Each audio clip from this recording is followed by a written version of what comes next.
हम जो कर्म कर रहे हैं तो उसका परिणाम क्या आएगा, और अंतर्यामी प्रसन्न होंगे कि नालत करेंगे। इसलिए कर्म में उजागर होने की भी ताकत है। अरब का सम्राट बीमार पड़ गया था, और ऐसी बीमारी की वैद्य हकीम लुकमान सब थक गए थे। आखिर एक उपाय मिला कि अगर पित्ताशय वाला ऐसे ऐसे लक्षण वाला कोई बालक युवक मिले तो हो सकता है कि एक दो की बलि देने से राजा ठीक हो जाए, उनका पित्ताशय इनमें करे, ये करे, वो करे। आदमी लगाए गए, बड़ी मुश्किल से एक बालक मिल गया। एकदम बच्चा नहीं था, बालक, किशोर अवस्था होगी जो भी होगी। उसका माँ बाप गरीब था, उसको पैसे दे के राजी कर दिया, और तुम्हारा लड़का सम्राट की जिंदगी बचाने की सेवा में लगेगा, और वैद्य जो भी करेंगे, कुल मिला के अपना बेटा अल्लाह को अर्पण कर दो। बेटे को ले आए। अब हकीम लुकमानों ने सोचा कि कहीं हम पर नालत ना बरसे, तो जो धर्म के निर्णायक थे, काजी साहब, मुल्ला मौलवी साहब, और जो धर्म के अगवा थे, उन सब की मीटिंग भर के बताया कि राजा साहब की जान बचाने के लिए अगर इस लड़के की या एक दो व्यक्ति की पित्ताशय निकालने से या हत्या करने से राजा की जान बच जाती है, तो हमारा कुरान शरीफ अथवा हमारा धर्म क्या इजाजत देता और क्या करना चाहिए। तो बड़े बड़े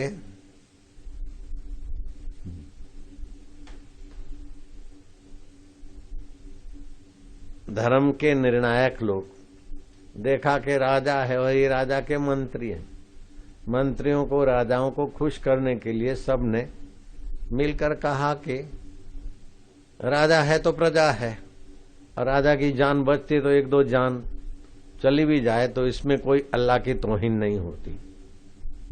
अर्थात धर्म के द्वारा, धर्म के तरफ से धार्मिक आगेवान जो नेता छाप होते हैं, सच्चा संत तो विलक्षण होता है, उन्होंने अनुमति दे दी। लड़का लाया गया। अरब का सम्राट से हकीम लुकमान जो मुखिया थे, आज्ञा मांगी, जल्लाद को बुलाया गया, और राजा ने जल्लाद को आज्ञा दे दी। जल्लाद ने चमचमाती कातिल तलवार निकाली। जल्लाद उसे कहते हैं जैसे बकरे की हत्या करने वाले कसाई को बकरे के प्रति कोई सहानुभूति नहीं होती, वो इतना क्रूर हो जाता है उनका चित्त कि उनके लिए अपना धंधा है, मेरा ये कर्म है, किसी की जान लेना उनके लिए कोई महत्वपूर्ण नहीं होता। उनका इतना अंतःकरण मलिन हो जाता है। ऐसे क्रूर जल्लाद, बस जैसे आप चिप्स काटते हैं आलू की, ऐसे ही जो मस्तक काट दे, वैसे जल्लाद ने जो तलवार उठाई। अब तलवार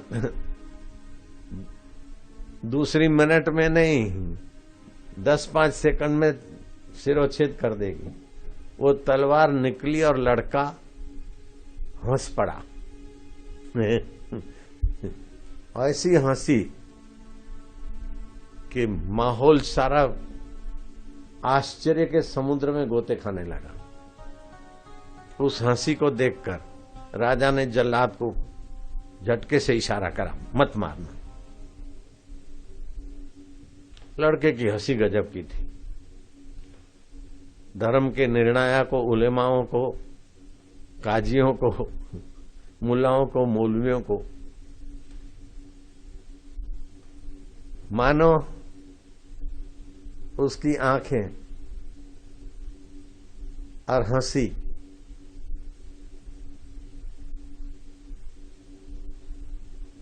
अट्टहास उनको मानो ताने मार रही थी।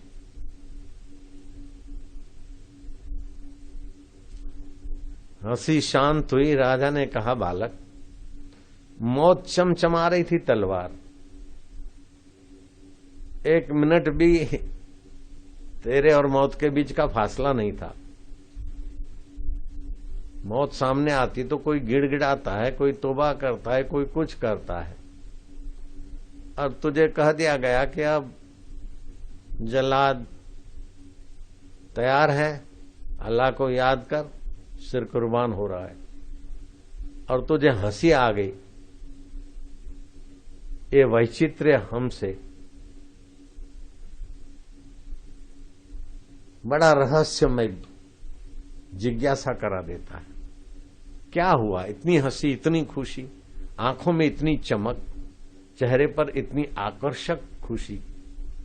नाटकीय हंसी तो ठीक है, लेकिन तेरी हंसी नूरानी हंसी है, ईश्वरीय हंसी है। कपटी आदमी को ऐसी हंसी नहीं आ सकती जो कपट से हंसता है। द्वेष से हंसता तो ऐसी हंसी नहीं आएगी।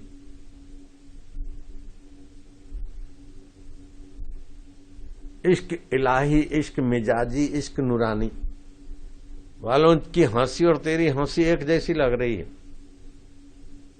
बालक, कह दो, ये ऐसी हंसी तुझे कहां से आई, कैसे नसीब हुई? बोले, जब माता पिता ने पैसे लेकर मेरी जान बेच दी और ये मुल्ला, मौलवी, काजी, उलेमा, सब के सब धर्म के ठेकेदारों ने भी धर्म की जगह पर अधर्म की फतवा दे डाली। होता तो है कि राजा प्रजा का पालक होता है, राजा प्रजा का पोषक होता है। इन्होंने कहा कि राजा के लिए 1-2 जान जाए तो क्या बात, तोड़ मरोड़ के धर्म को अधर्म के रूप में पेश किया। हकीम लुकमानों ने भी अधर्म करने की बात कह दी, माँ बाप ने भी बेच दिया, और आप की इजाजत मिलने वाली थी तो मन में सोचा कि अब तो मेरा कोई नहीं है। जब बाहर का सहारा कोई नहीं है, ऐसा अब मैं अपने तरफ से बोलता हूं, बाहर का मेरा सहारा मेरी रक्षा नहीं कर सकता, तो आदमी सच्चे हृदय से ईश्वर की शरण चला जाता है। जैसे द्रौपदी, भीष्म है, युधिष्ठिर है, पांडव है, लेकिन कोई मुझे बचा नहीं सकता। दुशासन साड़ियां खींचने की तैयारी कर रहा है और हाथ में साड़ी का पल्ला पकड़ भी लिया, खींचातानी शुरू हो गई। तो द्रौपदी ने देखा कि अब मुझ निस्सहाय की सहायता कौन कर सकता है। द्वारकाधीश, द्वारकाधीश, द्वारकाधीश, एकदम पूरी की पूरी शरणागत हो गई। पानी जब 80, 90, 95 डिग्री तक होता है तो नहीं उखलता, 100 डिग्री पकड़ता तो उसे उखलने से कोई रोक नहीं सकता। और पानी की जब बाष्पीभूत दशा होती है तो एक बूंद पानी 1300 गुनी ताकत में भर जाती है, स्टीम बनती। तो उसी से तो ये रेल की इंजनें चलती थी। 100-200 लीटर पानी से हजारों टन लगेज खींच जाते थे कोलसे की ट्रेनें। तो मैंने देखा कि अब कोई बचाने वाला नहीं। भीतर से पुकार ऐसी निकली कि मैं नहीं बचा, पुकार रह गई कि भगवान अब तू कैसे बचाता है? तेरा नाम अल्लाह भी है, भगवान भी है, गॉड भी, तेरे कई नाम, अब तू कैसे बचाता है? तू जान, ऐसी भीतर से पुकार गई और उसने बचाने के लिए हंसी दे दी। उसको देर क्या लगी। जो बुढ़ापे में भी जीने की इच्छा से मासूम की जिंदगियां ट्रायल के लिए हो सकता है बच जाए, ले सकता है, वो राजा प्रजा पालक है कि प्रजा शोषक है वो अल्लाह जानते हैं। राजा के सीने में ऐसा झटका लगा कि भीतर वाला उसे नौलत दे रहा है। उलेमाओं को भीतर वाला नौलत दे रहा है, मुल्ला मौलवी और काजियों को, और इसके हृदय में वो भीतर वाला चमचमा रहा है। वो भीतर वाला कितना सशक्त है, कितना समर्थ है, किसको किस वक्त किस ढंग से बचा लेना, उसको प्लानिंग नहीं करनी पड़ती, मशवरा नहीं करना पड़ता है, कैसे भी किसी की रक्षा करने में सक्षम है। भागवत में आता है कि जो उसको पुकारता है उसके अनुसार उसकी कृपा परमेश्वर की सामने वाले की सहायता करती है। पुकारेगा नहीं तो कुछ नहीं। तो आप हम देखा जाए तो ब्रह्म की संतान है। विदेशी दर्शन शास्त्र कहता है कि पहले पानी था, उसमें से बैक्टीरिया हुए, जीव जंतु हुए, फिर मच्छ कच्छ हुए और एक दूसरे को मारते खाते प्रगति हुई, फिर बंदर डेवलप हुआ और अब बंदर में से हम मनुष्य हुए। तो हमारे पूर्वज बंदर थे, उनका गणित वहां जाता है, लेकिन हमारा गणित तो बोलता है सच्चिदानंद कन्या लक्ष्मी रूपा वर नारायण हरि। वर जो है नारायण हरि ही वर के रूप में दिखता है। कन्या लक्ष्मी, कन्या के रूप में बहुरानी दिखती है। बहुरानी जो है लक्ष्मी स्वरूपा है। माँ मातृदेवो भवा, माँ में परमात्मा देव है, पिता में परमात्मा देव है, बंधु सखा में परमात्मा देव है, कीड़ी में मेरे परमात्मा देव है, मच्छर में परमात्मा देव की ज्ञान सत्ता है। दुनिया के सारे राष्ट्रपति, सारे प्रधानमंत्री और सारे बापू जैसे सुविख्यात लोग मिलकर भी मच्छर के आगे हार जाते। हम लोग 10 बार मच्छर को पकड़ते, 9 बार तो उसकी जीत हो जाती, 10वीं बार हमारी कोई कुदरत खुशनसीबी हो तो हम जीत सके, नहीं तो 10 में 10 बार भी वो हमें हरा सकता है। 10 बार हम मच्छर पकड़े, हो सकता है कि 9 बार उसकी जीत हो जाए या 10 बार उसकी जीत हो जाए। तो मच्छर को ज्ञान कौन देता है? बापू की चालाकी, प्रधानमंत्रियों की चालाकी के आगे मच्छर तो बोना लगता है, फिर भी वो बोना मच्छर हम सबको हराने में सक्षम है। वो ज्ञान स्वरूप ईश्वर, वो तुम्हारा बाप बैठा है, छोटे से छोटा, बड़े से बड़ा, अणुरो अणुयान, महतो महयान, सबसे छोटे में छोटा, बैक्टीरिया से भी छोटा अगर कोई है तो परमात्मा है, जो बैक्टीरिया में भी घुसा है अंदर। और सबसे बड़े में बड़ा है तो अनंत ब्रह्मांडों को भी ढांप हुआ है, वो पर ब्रह्म परमात्मा है। ब्राह्मी स्थिति वाला तो है। जय लीलाशाह भगवान, जय व्यास भगवान, जय और भी ऐसे ब्रह्मवेता महापुरुष के चरणों में वंदन। उनका बड़ा भारी उपकार है, उनका धरती पर रहना ही मनुष्यों के लिए मंगलकारी। वो बोले तो भी मंगल है और ऐसे ही चुप बैठे केवल दृष्टि डालते तो भी, कहीं बैठे तो भी उनके संकल्प और हवाओं से मंगल होता है। तुम तसल्ली न दो, सिर्फ बैठे ही रहो, महफिल का रंग बदल जाएगा, गिरता हुआ दिल भी संभल जाएगा। कभी कभार हम प्रयत्न करते फिर भी विकार से नहीं बचते, और कभी कभार हम विकारों के बीच होते हुए भी हेम खेम निकल आते हैं। उस समय ब्रह्मवेता ब्रह्मानंद में तो हमारा चित्त भी विकारों से थोड़ा संयत हो जाता है।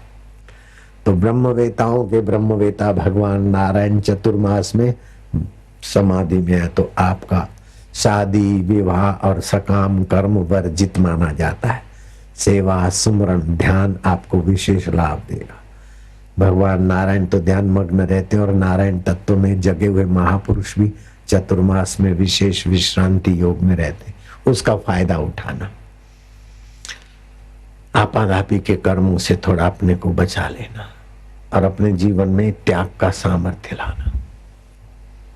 एक दिन सब छोड़ के जाना है।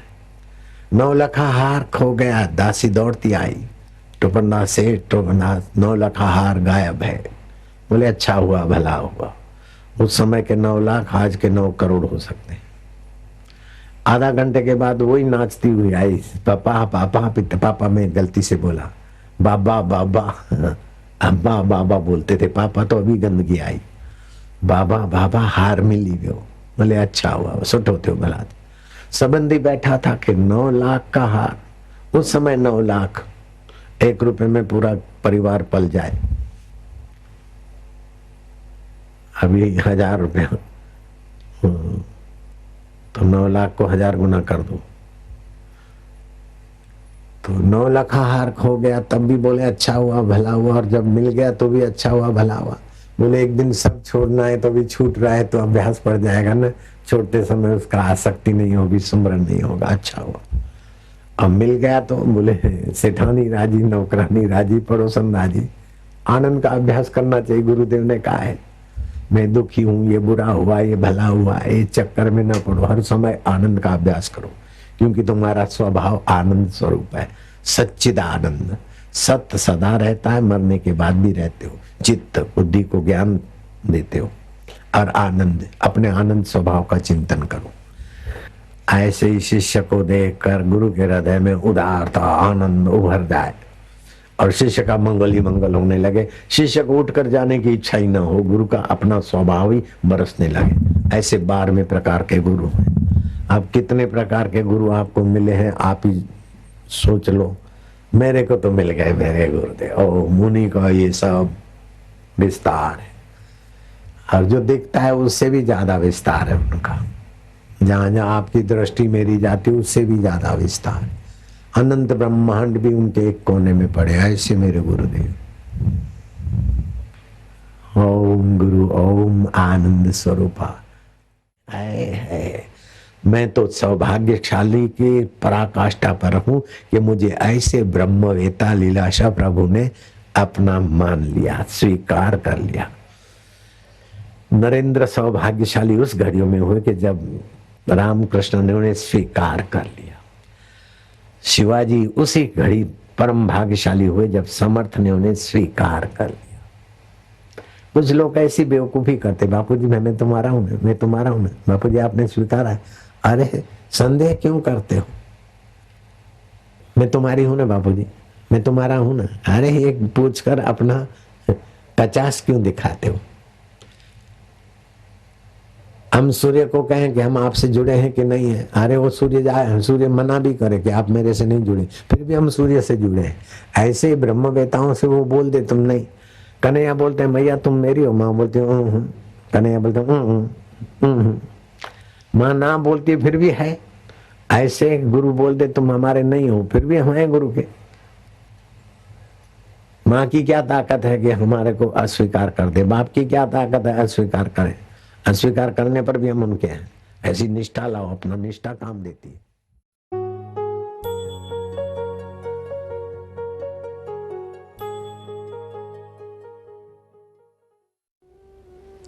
आप कोशिश मत करना ध्यान की, चतुराई मत करना उसको खोजने की। आप तो उसकी प्रीति में, ध्यान में अपने अहम को डुबा देना। अपने प्रेम धारा को उभार कर उस महाधारा में कोशिश करके ध्यान करोगे तो अहम अकड़ा रहेगा। अहम सर्जन का नाम साधना नहीं, अहम के विसर्जन का नाम साधना है। वेदांत व्यक्तित्व का श्रृंगार नहीं, व्यक्तित्व का विसर्जन है। धर्म व्यक्तित्व का शुद्धिकरण है और ब्रह्म ज्ञान व्यक्तित्व का विसर्जन है।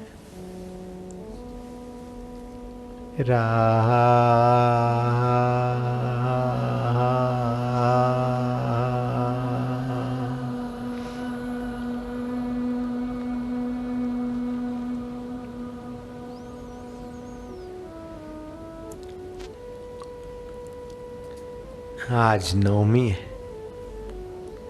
कल दशहरा है, राम विजय दिवस है। नवमी को भी विजय के आसार दिखाई दे रहे थे। रावण का पराजय और राम के विजय के आसार उभर रहे थे। ऐसे अहंकार और वासना ये रावण है, और शांति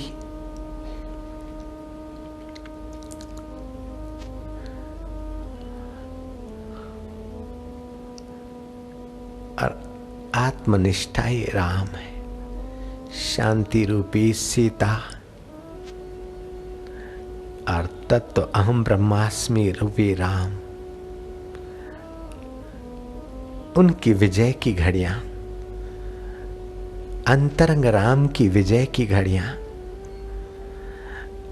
अंतरंग सीता और राम के मुलाकात की घड़ियां निकट लाते जाओ,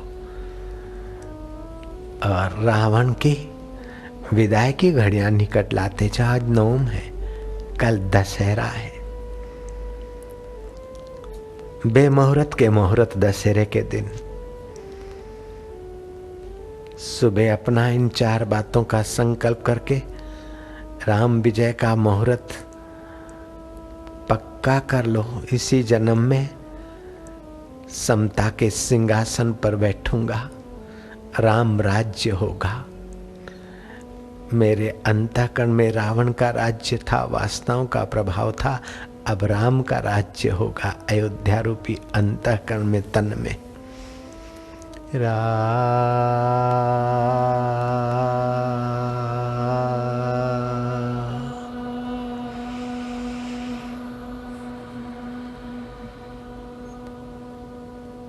दुर्गा सप्तशती अष्टधा प्रकृति माँ को प्रार्थना करके 9 दिन के नौरते उपवास, संयम और साधन करने की ये दिन, दशमी को विजय दशमी, इस जीवात्मा को अपने राम के सुख में विजयी बनाने के लिए नवरात्रि के व्रत उपवास का आयोजन करने वाले ऋषियों ने बहुत सूक्ष्मता बरती। वैसे ही इन दिनों में, नौरतों के दिनों में मंदाग्नि होती।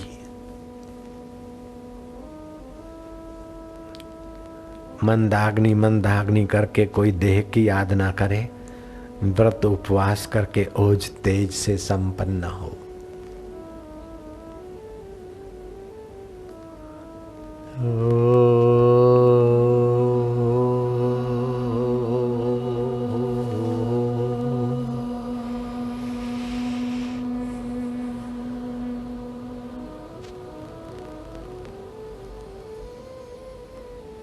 भगवान नाम अगर जपना चाहो तो जप लेना मनी मन, नहीं तो अभी सामूहिक जप ही रहे हैं। भगवान के कोई गुण याद आए तो उनको गुणों को याद करते हृदय को भगवत प्रेम से भरना हो तो भर लेना। भगवत स्वरूप का ध्यान होता है तो होने देना। भगवत सेवा तो फिर कर ही लोगे। इन 4 साधनों से भगवत सुख, भगवत शांति, भगवत माधुर्य और भगवत ज्ञान का सीधा संबंध है। भगवत आकार वृत्ति हुए बिना सच्चा सुख और शांति नहीं मिलती। जब तक सच्चा सुख और शांति नहीं मिली तो कच्चा सुख और कच्ची शांति के पीछे, कच्चे जीवनों के पीछे सदियां बिताता जा रहा है जीव।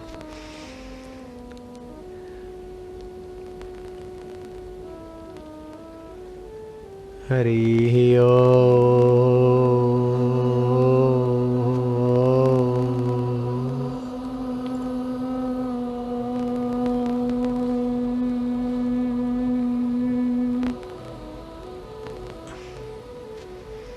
श्वास लें और भगवत कृपा को, भगवत प्रीति को, भगवत आनंद को भीतर भरने का संकल्प सहित श्वास लें। श्वास लो लो लो। धूप वाले धूप कर सकें तो ठीक, कि चुल्लू हम भी पीते जाएं। बरस रही है कृपा, कुछ तो हो ही रहा है, होने दो। बरस रहा है, आनंद उभर रहा है। भगवत कृपा, गुरु कृपा को वेलकम करते जाओ। नजरों से वेदों की इस अटखेलियों को संसारी बेचारे क्या जाने।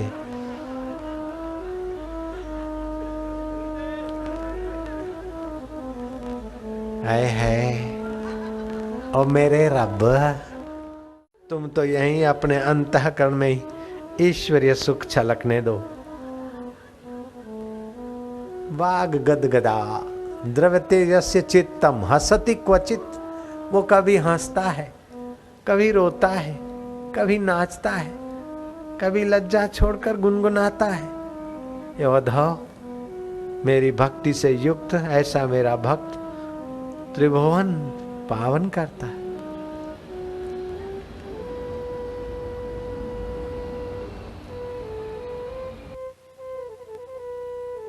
जंगल में जोगी बसता है, गह रोता है, गह हंसता है, दिल उसका कहीं नहीं फंसता है। क्यों? तन मन में चैन बरसता है। वो गाता मौला मतवाला, जब देखो बोला भला है। ओ मन मन का उसकी माला है, तन उसका एक शिवाला है।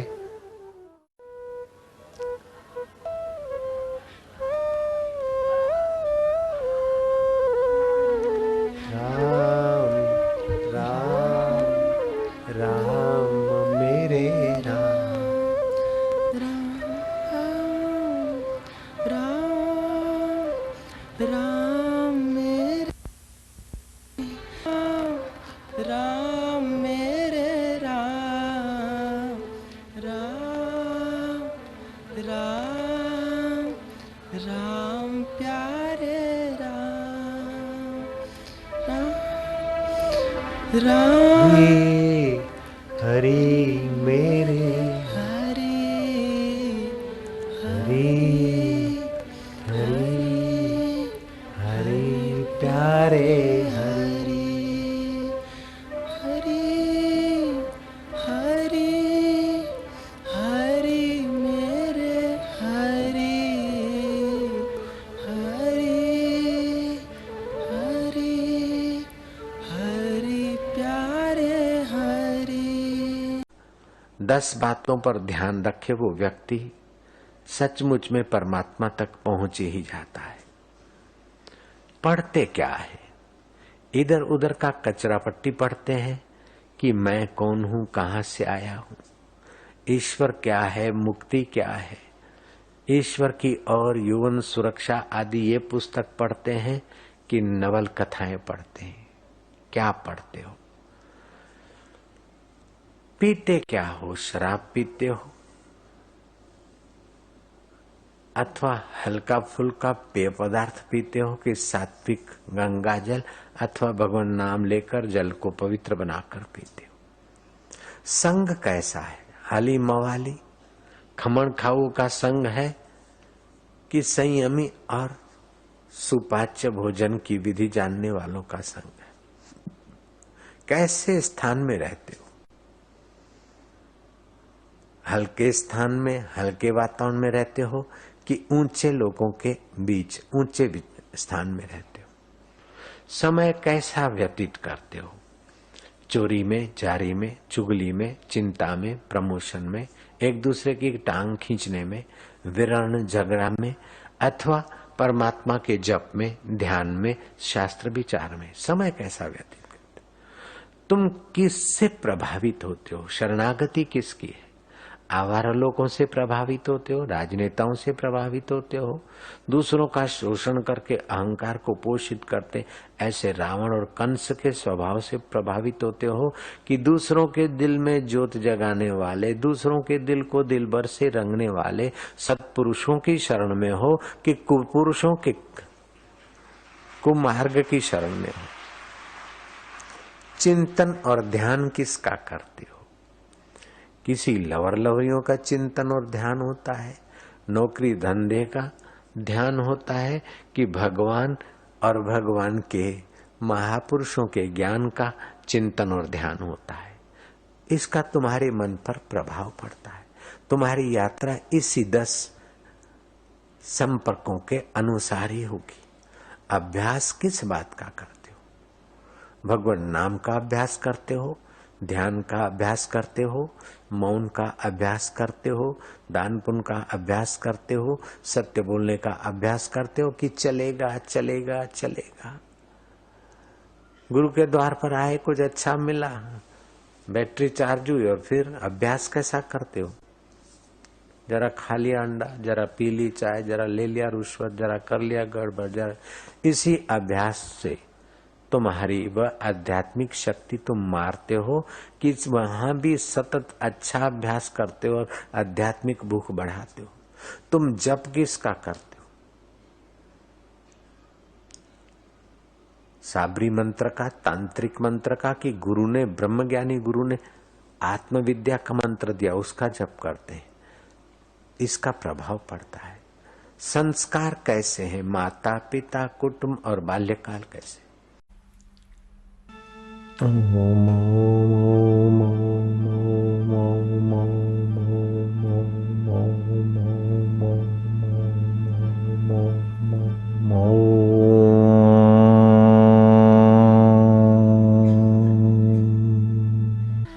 अपने चिंतन करो, चिंता नहीं, जो होगा देखा जाएगा।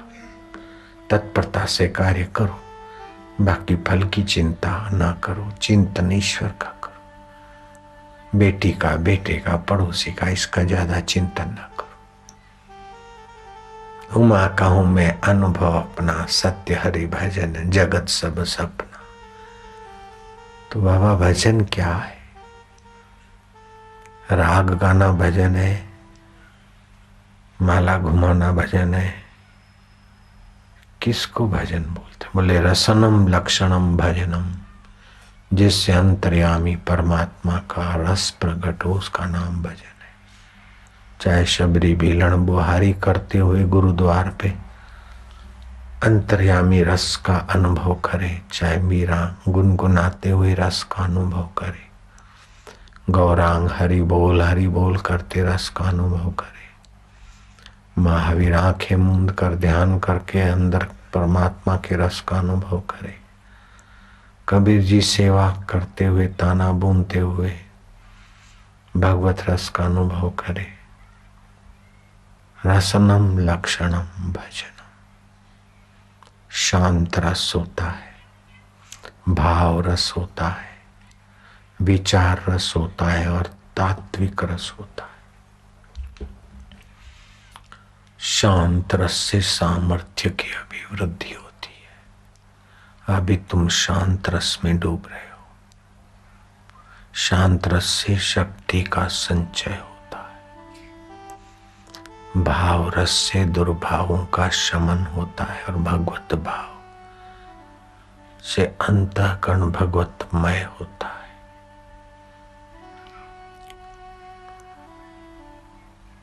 भाव रस, शांत रस,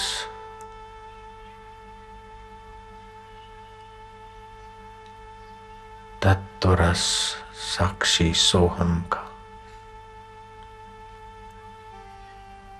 और फिर तत्व रस में सोहम से भी पार की नित्य नवीन रस, जीवन मुक्ति का। संसार का सुख प्रभावित नहीं करेगा, संसार का दुख प्रभावित नहीं करेगा। जीते जी मुक्त आत्मा हो जाएंगे, सुख दुख के प्रभाव में नहीं रहेंगे। बाहर से सुखी दुखी होने का भास होगा, लेकिन अंदर गहराई में नहीं। जैसे राम जी कहते हैं, हाय सीते सीते, भाई लक्ष्मण लक्ष्मण, भैया जागो भैया, मैं अयोध्या क्या मुँह ले जाऊंगा। लेकिन अंदर में उठत बैठत वही उठाने, कत कबीर मोसी ठिकाने। राज करे रमणी रमे, के ओढ़े मृगछाल, जो करे सो सहज में सो साहिब का लाल। वो धीर पुरुष हो जाता है। वो संसार की किसी परिस्थिति से, व्यक्ति से अंतःकरण में द्वेष नहीं रखता। धीरो न द्वेष्टि संसारम आत्मा नाम न दीक्षति। वो आत्मा परमात्मा को चाहता भी नहीं, क्योंकि अब आत्मा परमात्मा उसका मंदिर में नहीं है। अब उसका आत्मा परमात्मा वैकुंठ में नहीं है। अब तो उसने अपने आत्मा परमात्मा पिया को अपना आपा रूप में जान लिया है। वो कहीं मंदिर में दर्शन करने की लीला कर रहा है, तो कहीं शिप्रा में स्नान किए भी वही खेल कर रहा है। कहीं भक्त बनकर बैठा है वही का वही, और कहीं गुरु बनकर कह रहा है वही का वही। यार को हमने जा बजा देखा, कहीं सत्संगी देखा तो कहीं सत्संग करता देखा। चलो तो बाजार में देखें, बाजार में सभी राहिब राहिब का रब भी तू, तेरा मकान आ।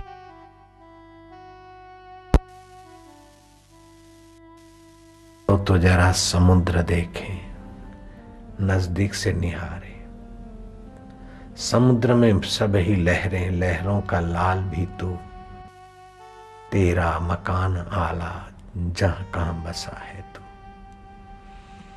चलो तो चले आसमान देखें, आसमान मिड़ई तारा, आसमान मिड़ई सब तारे। तारों का चांद चमकने वाला भी तू है। अब तुझे कहां एक मंदिर में देखें, सारा विश्व तू मंदिर रूप है। कहीं सिंहस्थ में भागा भागा आ रहा है, तो कहीं सिंहस्थ करके दौड़ा दौड़ा जा भी रहा है। कहीं सिंहस्थ के मौके पर 4 पैसे कमा ले ये सोचकर रोजी रोटी का भी कुछ लीला कर रहा है, तो कहीं सिंहस्थ के विभिन्न भागों को निहार कर वह यार अपनी ही लीला में अपना ही कौतूहल महसूस कर रहा है। ओम आनंद, ओम शांति। ओम नमो भगवते वासुदेवाय। ओंकार स्वरूप प्रभु, कई भगवानों के अवतार तेरी लीला है। वासुदेव तू सब में बसा है। आनंद देवा वासुदेवा, माधुर्य देवा, शांति देवा। ओम ओम।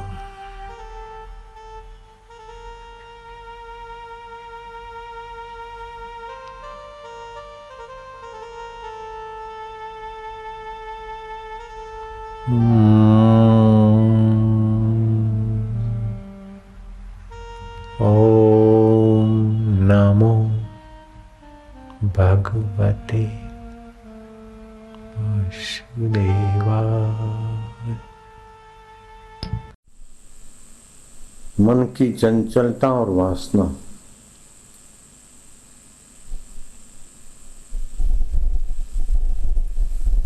में सारे दोष और सारे जन्म मरण और दुख छुपे। मन की चंचलता मिटे तो शक्तियां आती है खूब खूब, माना उसका आप बयान नहीं कर सकते।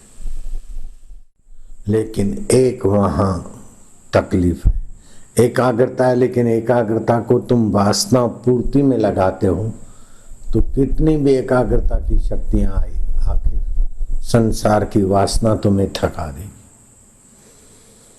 एकाग्रता को अगर निर्वासनिक नारायण के सुख में लगा देते हो, आप ब्रह्म ज्ञानी हो जाओगे।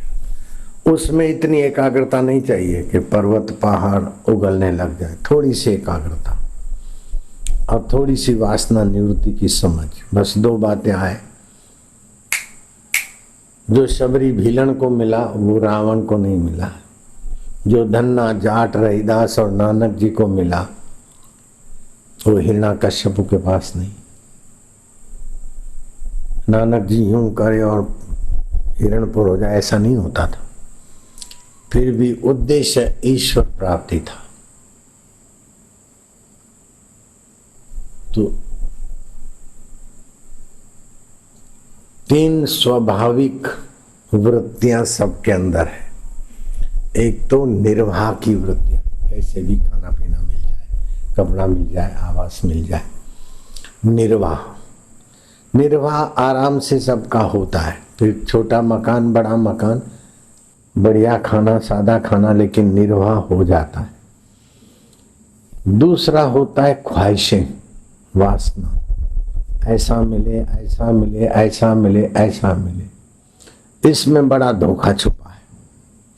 वासना तो पूरी हुई तो दूसरी बढ़ती जाती, निर्वाह तो आराम से हो जाता है, वासनाओं का अंत नहीं। तीसरी होती जिज्ञासा, जानने की इच्छा, मैं कौन, ईश्वर क्या है, आखिर संसार से मरकर कहाँ जाएंगे, ये जिज्ञासा। तो निर्वाह आराम से हो जाता है सबका, चाहे अनपढ़ हो चाहे पठित हो। रोटी की आवश्यकता है, घर से टिफिन बना के जाते, लेकिन उससे ज्यादा पानी की आवश्यकता है, घर से नहीं ले जाते, स्टेशन से भर लेते। पानी से ज्यादा श्वास की जरूरत है, वो तो स्टेशन से भी नहीं भरते, चलते फिरते आसानी से मिलता है। सृष्टिकर्ता ने निर्वाह की चीजें बिल्कुल आसान कर दी है। श्वास के बिना निर्वाह नहीं हो सकता। रोटी के बिना 2-4 दिन चल सकता है, पानी के बिना तकलीफ पड़ जाती है। तो जितना निर्वाह की चीजें कीमती है, जरूरी है, उतनी स्वाभाविक है। कोल्ड ड्रिंक के बिना निर्वाह हो सकता है, वो महंगा है। पानी के बिना नहीं हो सकता है, सस्ता है, स्वाभाविक। श्वास के बिना नहीं हो सकता है, स्वाभाविक। तो निर्वाह तो स्वाभाविक हो सकता है।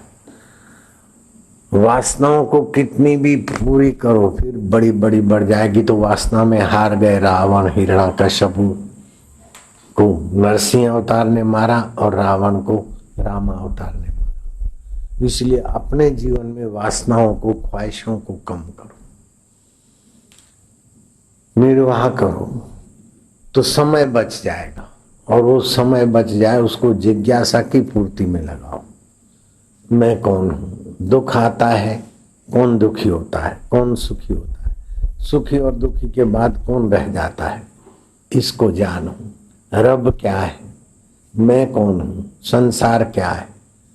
इस जिज्ञासा की पूर्ति करने से नित्य तृप्ति, नित्य नवीन रस, नित्य नवीन आरोग्य। फिर आरोग्य के लिए आपको टॉनिक नहीं लेनी पड़ेगी, ज्ञान के लिए किताबें नहीं पढ़नी पड़ेगी, खुशी के लिए चैनलें, फिल्में अथवा इधर उधर भटकना नहीं पड़ेगा। अपने आप में खुश रहो। ब्रह्मज्ञानी की दृष्टि अमृतवर्षी, ब्रह्मज्ञानी का दर्शन वड भागी पावई, ब्रह्मज्ञानी को बल बल जावई।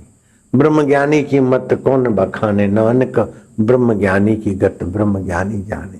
जिज्ञासा पूर्ति से आपको ब्रह्म ज्ञान होगा। ब्रह्म सूत्र में लिखा है, अथा तो ब्रह्म जिज्ञासा। तुम्हें कुछ जानना है तो उस ब्रह्म परमात्मा को जानो, जहां से मैं स्फुरित होता है। मैं सरदार हूं ये सुनकर माना, उसके पहले मैं हूं। मैं सिंधी हूं, मैं गुजराती हूं, उसके पहले मैं है। मन तू ज्योति स्वरूप अपना मूल पिछान, अपनी मैं का मूल पिछानने की जिज्ञासा करो। जेको जन्म मरण ते डरे संत साध जिना की शरणी पड़े। जेको अपना दुख मिटावे साध जिना की सेवा पावे। नानक सतगुरु भेटिया मैल जन्म जन्म दे लथे। औखी घड़ी न देखण देवे। सबसे बड़ी औखी घड़ी कौन सी है? मैं तो बड़ा टेंशन में, मैं तो बड़ा मुसीबत में। कुछ भी नहीं है। सबसे बड़े में बड़ी औखी घड़ी है कि जिंदगी भर जिन पैसों को, मित्रों को, पत्नी को, परिवार को, शरीर को संभाला था, वो छोड़ने की वेला बहुत औखी घड़ी है। उस औखी घड़ी को हंसते खेलते सौखी घड़ी बनाने की जिज्ञासा। जा मरने ते जग डरे मोरे मन आनंद। जिस मौत से दुनिया डरती है मुझे आनंद है। मौत होती है वो मैं नहीं हूं, मरता शरीर है, बीमार होता है शरीर, दुखी होता है मन, चिंता होती है चित्त में। मैं इन सबको जानने वाला ज्योति स्वरूप हूं। हम है अपने आप हर परिस्थिति के बाप। जिज्ञासा की पूर्ति ये तुम्हें साक्षात्कार करा देगी। जिज्ञासा उस ब्रह्म की, उसका ब्रह्म ज्ञान हो जाता है तो खाए पिए रहे, लेकिन उनको कहीं बंधन नहीं होता। ब्रह्म ज्ञानी सदा जागत, ब्रह्म ज्ञानी अहम बुद्धि त्यागत। शरीर में मैं बुद्धि मिट जाती, संसार में सत बुद्धि मिट जाती, आत्मा में मैं बुद्धि बन जाती है। जो शरीर में मैं बुद्धि करता है वो कितना भी बड़ा आदमी दिखे, दुखों से नहीं छूट सकता। चाहे राष्ट्रपति, प्रधानमंत्री, राष्ट्रपद मिल जाए, इंद्र पद मिल जाए, दुखों से नहीं छूट सकता। ब्रह्म ज्ञानी सदा जागत, ब्रह्म ज्ञानी अहम बुद्धि त्यागत। तो उसकी जिज्ञासा करनी चाहिए। मैं कौन हूं? मैं हाथ में हूं? नहीं, हाथ मेरा है। सिर में हूं? नहीं, सिर मेरा है। पैर मेरा है, मन मेरा है, बुद्धि मेरी है। इन सब से मैं न्यारा हूं, इन सबको जानने वाला हूं। हाथ मुझे नहीं जानता, मैं हाथ को जानता हूं। दुख मुझे नहीं जानता, मैं दुख को जानता हूं। सुख मुझे नहीं जानता, मैं सुख को जानता हूं। मैं जानन स्वरूप हूं। मन तू ज्योति स्वरूप, जानन स्वरूप, अपना मूल पहचान। तो इसमें ओमकार का उच्चारण से एकाग्रता मिलेगी और गुरु के सानिध्य, सत्संग और कृपा से वासना निवृत्ति और ज्ञान की प्राप्ति। तो क्या होगा? 3 चीजें मिल जाएगी। प्रेम, नित्य नवीन रस प्रेम।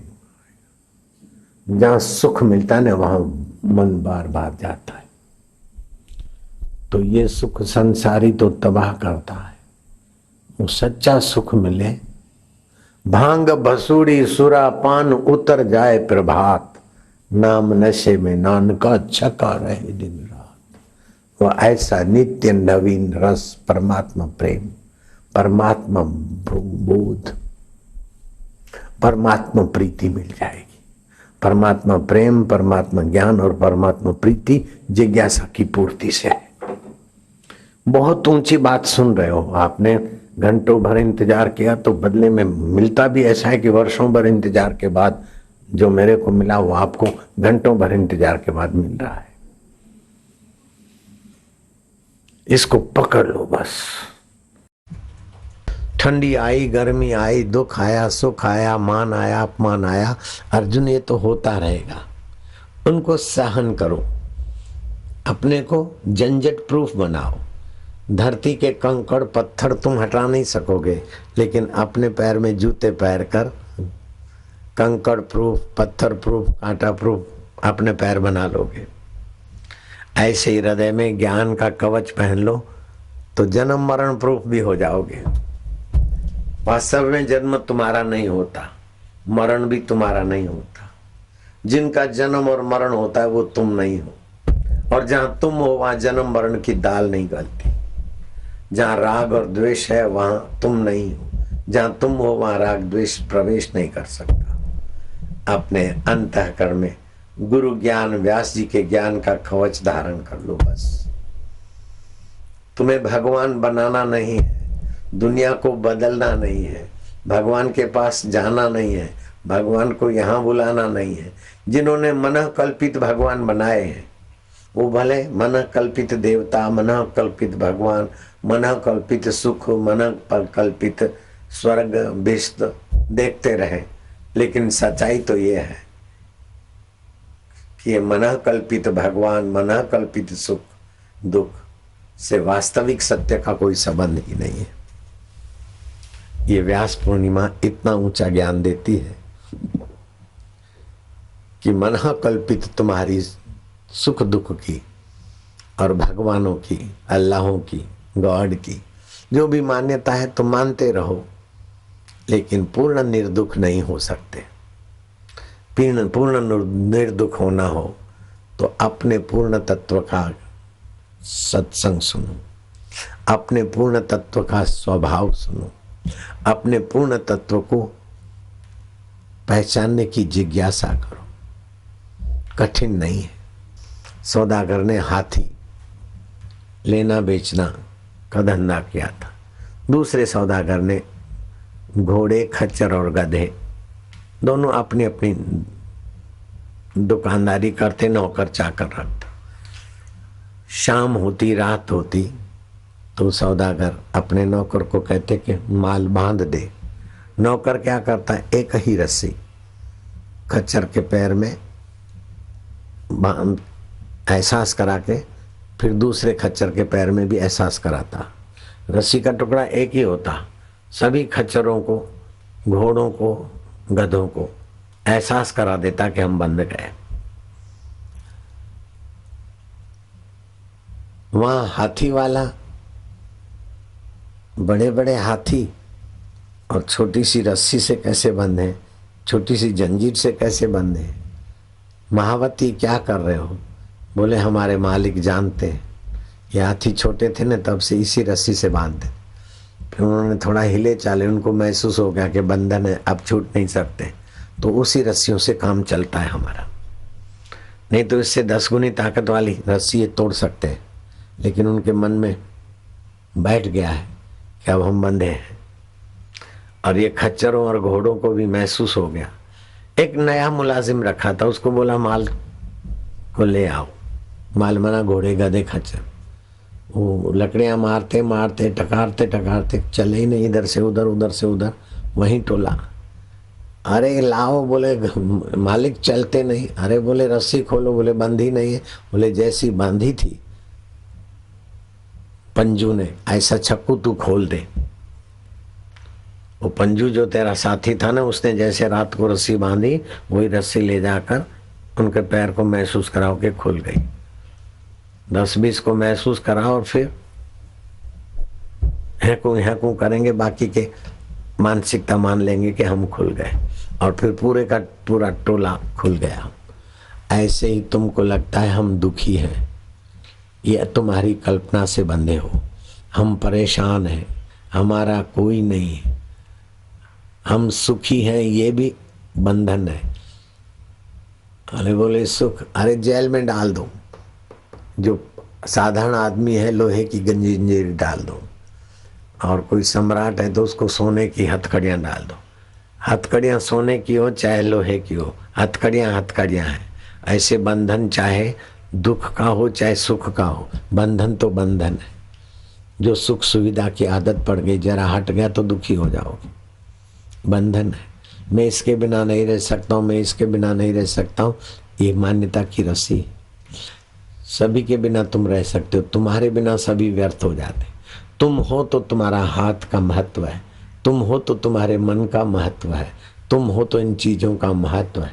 अगर तुम नहीं हो तो इन चीजों का महत्व ही नहीं।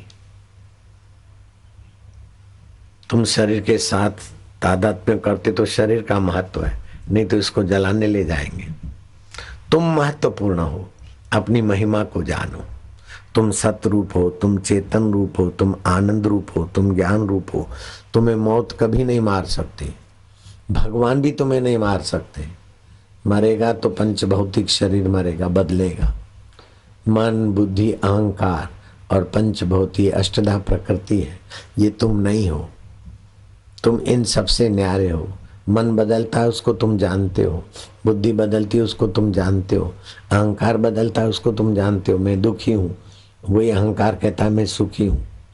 वही बोलता है मैं बचपन में बेवकूफ़ था, वही बोलता है अभी मैं होशियार हूँ। ये अहंकार है।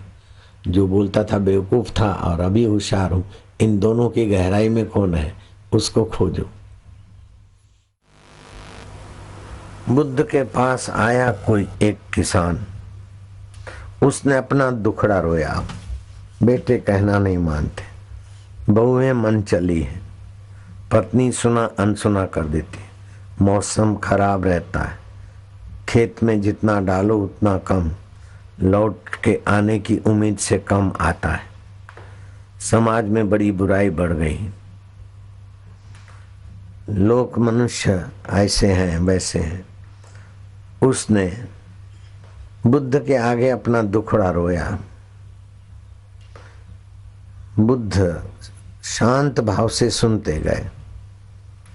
आखिर उस किसान ने कहा कि भंते, मेरे इतनी मुसीबतें आपने सुनी, दुख सुने, मैं दूर दूर से आया हूं और आपकी प्रशंसा सुन के आया हूं कि तुम ऐसे अनमोल वचन कहते हो कि दुखी आदमी का दुख मिट जाए, तो आप मुझे मदद कीजिए। बुद्ध ने हाथ जोड़ दिए कि मैं आपको मदद नहीं कर पाऊंगा, मैं आपका दुख दूर नहीं कर पाऊंगा, क्षमा करिए मित्र। वो आदमी झुझुलाया। इतनी बड़ी प्रसिद्धि है और मेरे जैसे साधारण किसान के आगे हाथ जोड़कर आप पलायन कर रहे हो, हद हो गई। मैं इतना दुखियारा और भटक भटक के आखिरी उपाय आपके पास मिला और मैं आपके यहां से खाली जाऊं, लोग क्या बोलेंगे? और आप ऐसा करते, मुझे शर्म आती, आपको भी तो आनी चाहिए। किसान कोई कच्चा नहीं था, लेकिन बुद्ध भी कहां कच्चे रहेंगे। बोले मित्र, तुम्हारे प्रश्न ऐसे हैं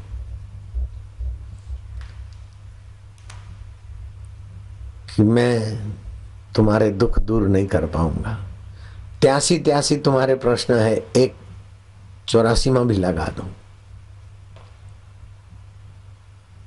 कि मैं दुखी हूं, मैं परेशान हूं और दुनिया ऐसी, ये जो फरियाद है ना, वही कारण है। ये फरियाद करना तुम जब तक रखोगे तब तक मैं तुम्हें मदद नहीं कर सकूंगा। तुम केवल गुरु की शरण जाओ, गुरु का ज्ञान प्राप्त करो, बस कोई दुख टिकेगा ही नहीं। वरना तुम दुख पकड़ बैठोगे तो कोई दुख तुम्हारे सब मिटाएगा ही नहीं।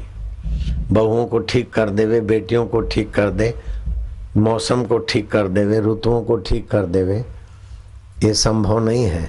लेकिन हर परिस्थिति में ठीक रहने की सूझबूझ आ जाए तो तुम निहाल हो जाओगे और दूसरे भी निहाल हो जाएंगे।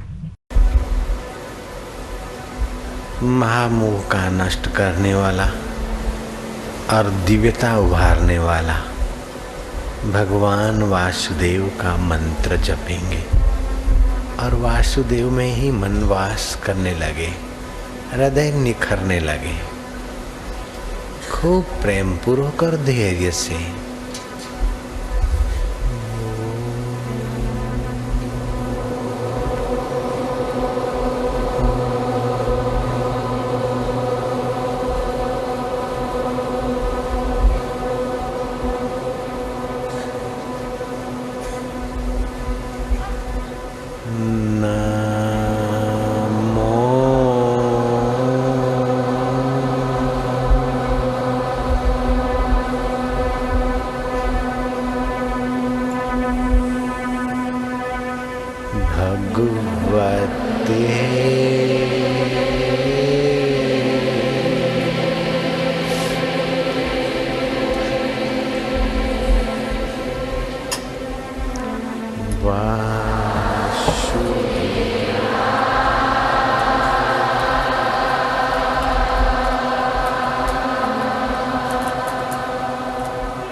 खूब प्यार से, खूब वाल थी। नमो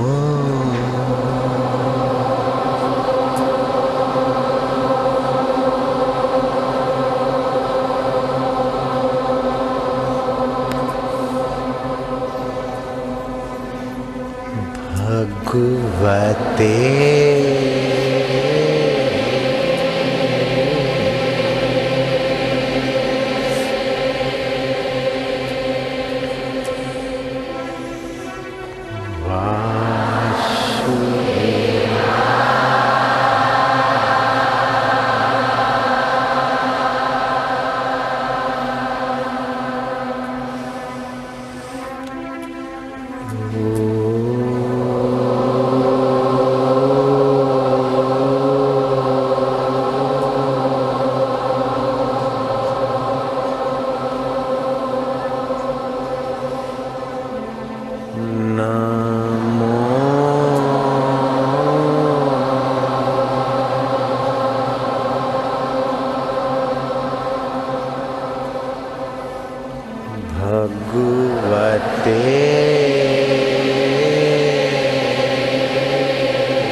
शांति, परमात्मा प्रीति, परमेश्वर को प्यार करते जाओ। जो तुम्हारा अंतरात्मा बनकर बैठा है, संसार स्वप्ना, सुख दुख स्वप्ना, मान अपमान स्वप्ना, मित्रता और शत्रुता का व्यवहार और भाव स्वप्ना, लेकिन परमेश्वर अपना है। जिससे अपनापन होता है उससे प्रीति होती है, जिससे प्रीति होती है उसके गुण और स्वभाव अपने में आने लगता है। भगवान बोलते हैं, ददामि बुद्धि योगम तम ये न माम उपयांति ते। मैं उन्हें बुद्धि योग देता हूँ जो मुझे प्रीति पूर्वक भजते हैं।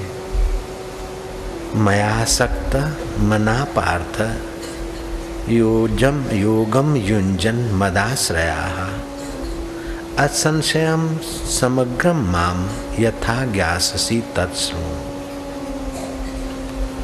श्री भगवान बोले, हे पार्थ, मुझ में आसक्ति,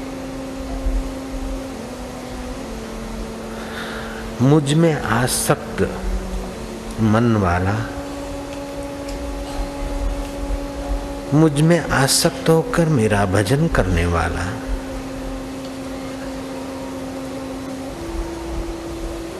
भगवान में प्रीति नहीं हुई, भगवान में आसक्ति नहीं हुई तो भोगों में आसक्ति होगी। भोग रोग, परेशानी और वियोग देंगे। श्री भगवान बोलते हैं, हे पार्थ प्रथानंदन, मुझ में आसक्त मन वाला, मेरे में आसक्त होकर जो मेरी भक्ति करता है, अभ्यास करता है,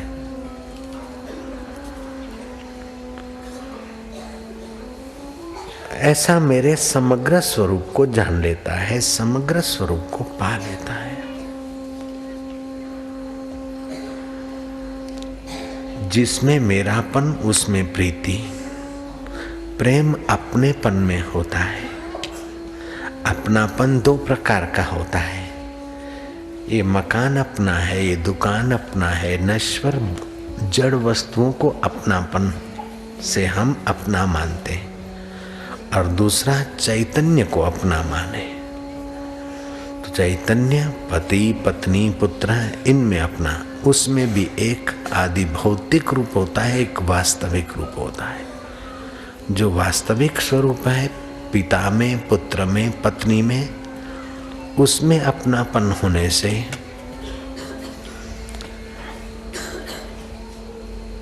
बुद्धि को दिव्य ज्ञान मिलता है और भगवान के समग्र स्वरूप को जान लेता है। पिता का रूप अलग, माता का रूप अलग, मित्र का अलग, पड़ोसी का रूप अलग, लेकिन उन सारे अलग आकृतियों में चमचम चमकने वाला अंतर्यामी परमात्मा एक। वह परमात्मा मेरा आत्मा है और सबका आत्मा होकर बैठा है। जे घूंघट करता है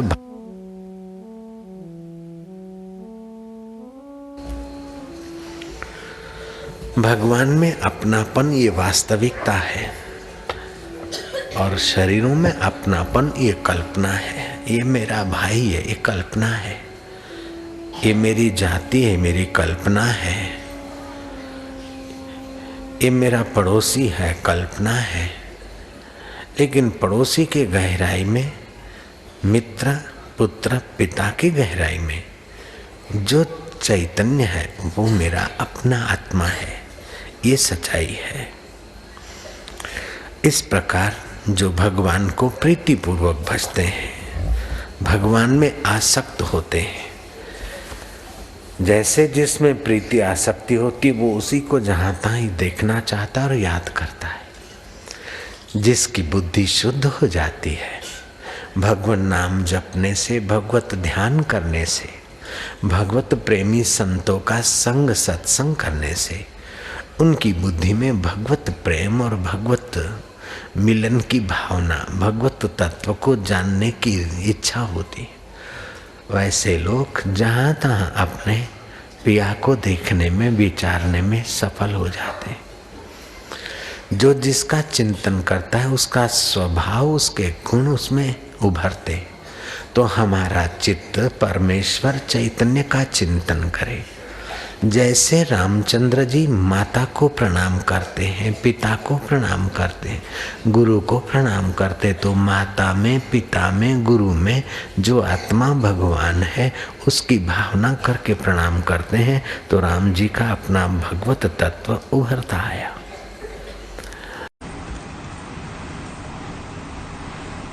चलो बैठे ऑफिस में, जरा पत्नी से बातचीत कर ले। अरे मैंने ऐसा कह दिया, ऐसा सुना दिया। नीरसता मिटाने के लिए डिंग हाँक रहे और क्या है। पत्नी से, पति से, दोस्त से जो भी कुछ करते हैं, गपशप लगाते हैं, काहे के लिए? रस पाने के लिए। तो उसमें समय शक्ति खर्च होता है और जगत की सत्यता दृढ़ होती है। उस समय ईश्वर का चिंतन करके ईश्वर का रस पाने की कला सीख लो। जीवन में विषाद और दुख भी जरूरी है, और अर्जुन के जीवन में आया है, लेकिन अर्जुन ने वो दुख और विषाद भगवान के आगे रख दिया, तो हो गया विषाद योग। कितना बड़ा भारी योग है। विषाद भी योग बन जाए।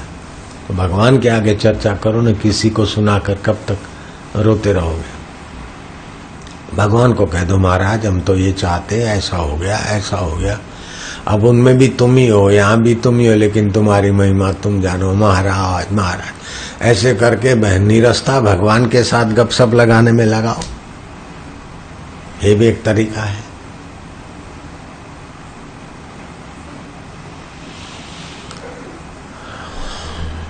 पानी का घूंट भर लो, थोड़ा कूदो फांदो, रो हंसो, नीरसता मिटेगी। कितनी भी नीरसता है और काम विकार सता रहा है, घूंट पानी पियो, कूदो फांदो, हास्य करो, काम विकार की कमर तोड़ प्रोग्राम से रक्षा हो जाएगी। किसी के चुगली करके रस पाना चाहते हैं तो ठाकुर जी के आगे बोलो। महात्मा लोग तो विलक्षण होते हैं। एक व्यक्ति था, बोले महाराज मेरे को तो चुगली करने के बिना मजा नहीं आता, मेरी आदत पड़ी। बोले बस तो महाराज आप और जो भी कहो मैं मानूंगा, लेकिन ये चुगली करने का मेरे से नहीं छोड़ा। दूसरा आया, बोले महाराज और तो सब छोड़ सकता हूँ, लेकिन मैं झूठ बोलना नहीं छोड़ सकता। बोले तो झूठ खूब बोलो, हम मना नहीं करते। मेरी एक बात मान लो। बोले महाराज फिर तो 10 मानूंगा। झूठ मत छुड़ाना। दूसरे ने कहा चुगली मत छुड़ाना। महाराज ने कहा ठीक है। तो ठाकुर जी का सिंहासन जाओ, भगवान राम जी विराजमान है, सीता जी हैं, लक्ष्मण है, सेवा पूजा करो। और फिर जब भी मौका मिले तो उनको सुनाओ गप सप झूठ बोल के। ऐसे बंडल मारो कि ठाकुर जी को हंसी आ जाए। और तुम बंडल लगाओगे न, गप लगाओगे, फिर ठाकुर जी को देखोगे न तो मुस्कुराते हुए मिलेंगे, तुम पर खुश हो जाएंगे। ठाकुर जी गप सप से भी थोड़ा विनोद करते न। राजा थे, राम राजा है, कृष्णचंद्र जी भी राजाधिराज है। ठाकुर जी को गप सप सुनाओ, ठाकुर जी के आगे चुगली करो।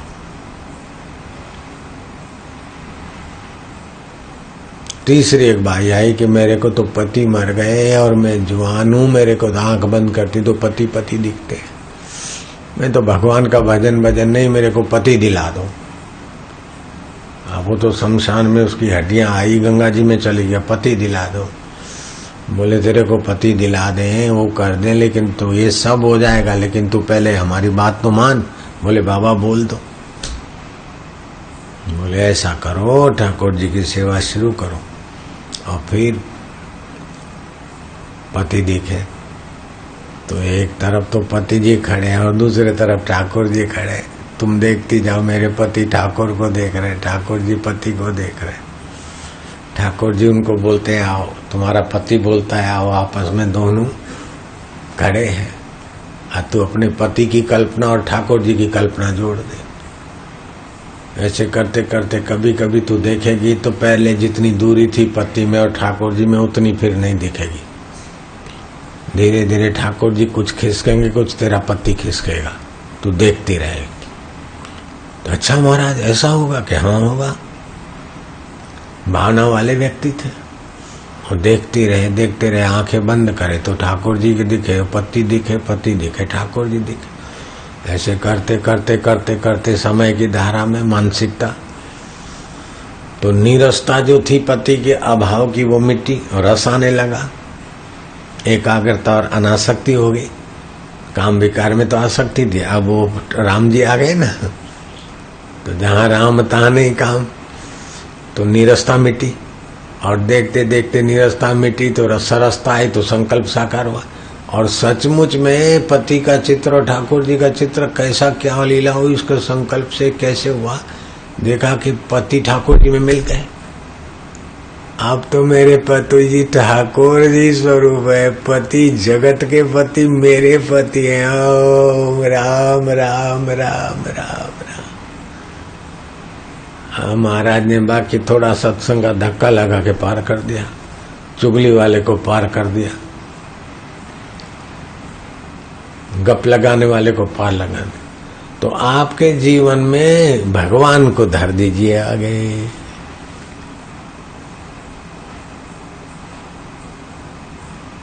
पति पत्नी में इसमें उसमें निरस्ता आएगी, झगड़ा आएगा तो कर देना कि रस स्वरूप तुम हो और हम उधर रस खोज रहे थे। बड़ी कृपा की आपने महाराज, ये जेड़ा जटा करा के हमको निरस्ता से बचाने की कृपा कर रहे हो। अब तुम्हारा रस कब मिले महाराज। ओम हरि गोविंद गोपाला माधव। रस स्वरूप हो, लेकिन यहाँ मैं निरस्ता मिटाने के लिए भटक रहा था महाराज, हम कुछ तो दया करो। हे रस स्वरूपा, हे प्रेम स्वरूपा, हे माधुर्य रूपा, हे आनंद रूपा। अब तुमसे रस लेने की अक्कल नहीं है, और वहां रस निरस्ता में रस लग रहा है। अब ऐसी बुद्धि हो गई महाराज, बुद्धि रहती तो हृदय में काम करती है, हमें खोपड़ी पीछे। अब क्या करूं महाराज, इसलिए जरा सा लगा दो मेरे को टपली। ओम ओम ओम ओम ओम ओम। बुद्धि बदले कुछ महाराज, बुद्धि बदले न बदले मैं तो बदल जाऊं। अब मैं बदल जाऊंगा तो बुद्धि तो अपने आप बदलेगी। और मैं अपने आप को नहीं बदल सकता हूं, तो अपने आप को आप नहीं बदलोगे तो दूसरा कौन आगे बदलेगा?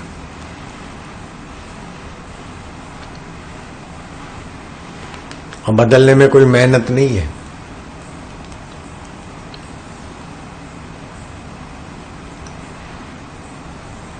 आप अपने को अहमदाबाद के मानते हो, दिल्ली रहने गए, भाई दिल्ली वाले हाथ ऊपर करो, दिल्ली वाले हो गए। लड़की है मायके वाली, शादी हो गई, बोले आप जो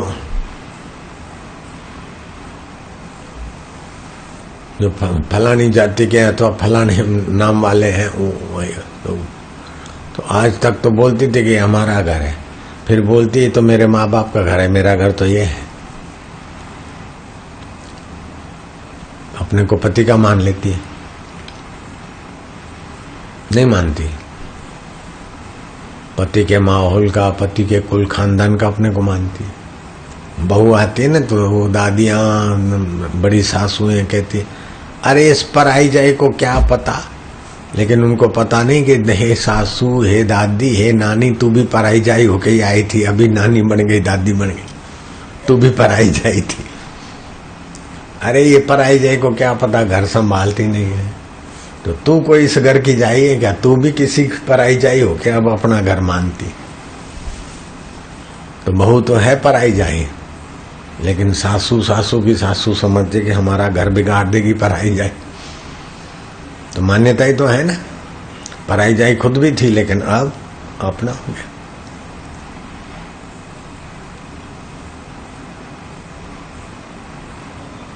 मान्यता को बदल दो। जितना हेत हराम में उतना हरि से हो। जितना सुख बाहर के विषय विकारों से या धन से या कपट से सुखी होने के लिए बेवकूफी कर रहे, उसको महत्व न दो। हम सच्चे सुख को पाएंगे, सच्चे ज्ञान को पाएंगे, आनंद को पाएंगे। बस निरस्ता मिटाने के लिए भगवान का नाम चलते फिरते रस आने लगेगा। नानक जी बोलते, संत संग अंतर प्रभ डीठा, नाम प्रभु का लागा मीठा। संत संग अंतर प्रभु डीठा, नाम प्रभु का लागा मीठा। सगल समुगरी एकस घट माहे, अनेक रंग नाना दृश्याए। समग्र ब्रह्मांड में एक सच्चिदानंद जो सत्य है, चित्त है, आनंद स्वरूप है, वो परमात्मा अनेक रंगों में, रूपों में वही दिख रहा है। जैसे सूर्य का प्रकाश तो एक ही है, उसमें से 7 रंग बनते हैं, कोई 9 रंग मान के चलते हैं, लेकिन सूर्य एक ही का एक है।